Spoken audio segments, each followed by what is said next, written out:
Meu nome é Antônio. Sou um homem simples, de mãos calejadas, de poucas palavras, mas de muitos pensamentos. Durante quase 2 décadas, minha vida girou em torno de uma única pessoa, minha filha, Clara. Hoje, quero contar a vocês como foi ser pai dela, as noites que passei acordado, os medos que me perseguiram e a lição que aprendi quando ela, já adulta, me revelou algo que mudou tudo. Mas mais do que isso, quero contar como eu, um homem que muitos chamariam de comum, dei a ela e a minha esposa uma lição que nem eu sabia que carregava. Quando Clara nasceu, eu tinha 25 anos. Não sabia nada sobre ser pai. Cresci numa vila pequena, onde o mais perto que cheguei de um exemplo de família foi vendo meu avô trabalhar de sol a sol para sustentar a casa. Minha esposa, Mariana, era o oposto de mim, cheia de sonhos, falante, com planos de estudar, viajar, viver. Quando ela engravidou, eu senti um peso que nunca tinha sentido antes. Não era só o medo de não dar conta das contas, do leite, das fraldas. Era o medo de não ser o suficiente para aquela menina que, desde o primeiro choro, já parecia maior que o mundo. Clara era um raio de luz. Mesmo pequena, ela tinha um jeito de olhar que parecia entender tudo. Eu trabalhava como pedreiro, às vezes como ajudante de mecânico, qualquer coisa que pagasse as contas. Mariana cuidava dela, mas eu via nos olhos dela uma inquietação. Ela queria mais, não para si, mas para Clara. E eu só queria que minha filha nunca sentisse fome, nunca sentisse frio, nunca sentisse medo. Mas, enquanto eu trabalhava, os pensamentos vinham. Será que eu era o pai que ela merecia? Será que um dia ela me olharia e diria: pai, você não foi o bastante? À noite, quando chegava em casa, eu sentava na beira da cama dela e ficava olhando enquanto ela dormia. Às vezes, ficava horas assim, pensando: e se eu falhar? E se ela crescer e perceber que o pai dela é só um homem qualquer, sem estudo, sem nada para oferecer, além de amor? Esse medo me corroía. Não era só a pobreza, sabe? Era a sensação de que eu nunca poderia dar a ela o que ela merecia. Clara cresceu rápido. Aos 6 anos, já lia melhor que eu. Aos 10, fazia perguntas que eu não sabia responder. Pai, por que o céu é azul? Pai, como funciona um motor? Eu ria, desconversava, mas no fundo sentia um aperto. Mariana sempre incentivou ela a estudar. Você vai ser mais que a gente, Clara, ela dizia. E eu concordava, mas com um nó na garganta. Porque, no fundo, eu pensava: e se ela for tão grande que não precise mais de mim? Quando Clara entrou no ensino médio, as coisas mudaram. Ela era brilhante.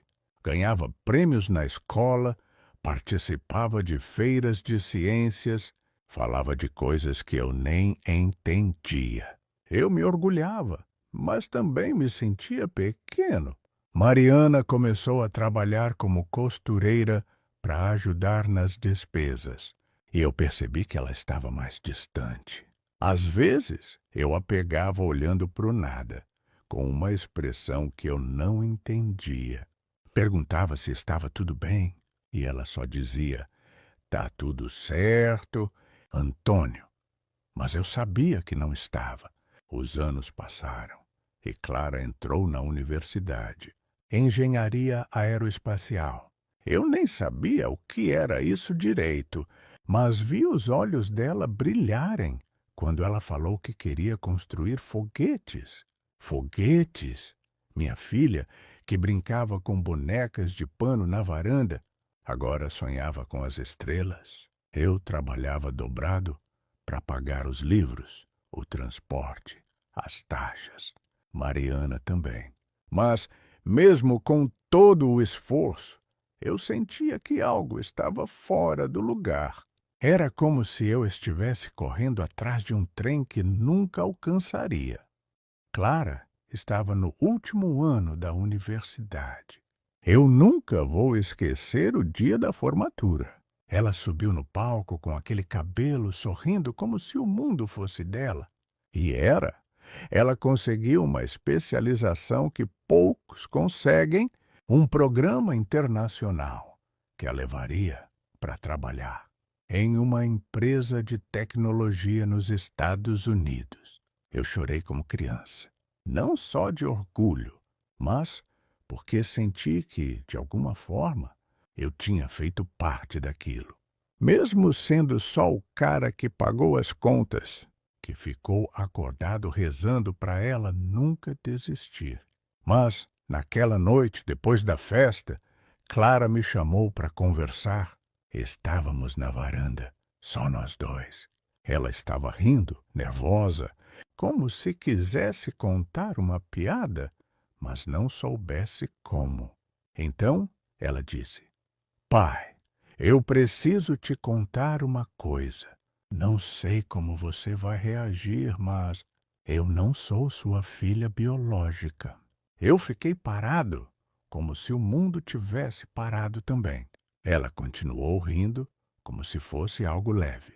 Disse que a mãe dela, Mariana, tinha contado a verdade alguns anos antes, que, antes de me conhecer, Mariana teve um caso com outro homem. Um cara que sumiu da vida dela. Clara fez um teste de DNA só para confirmar. E era verdade. Ela não era minha filha de sangue.